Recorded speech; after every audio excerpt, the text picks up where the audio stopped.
أم تأمرهم أحلامهم بهذا أم هم قوم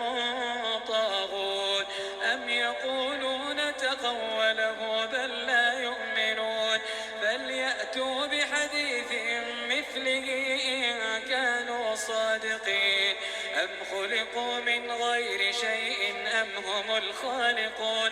أم خلقوا السماوات والأرض بل لا يوقنون أم عندهم خزائن ربك أم هم المسيطرون أم لهم سلم يستمعون فيه فليأت مستمعهم بسلطان مبين أم له البنات ولكم البنون أم تسألهم أجرا فهم من مغرم مثقلون أم عندهم الغيب فهم يكتبون أم يريدون كيدا فالذين كفروا هم المكيدون أم لهم إله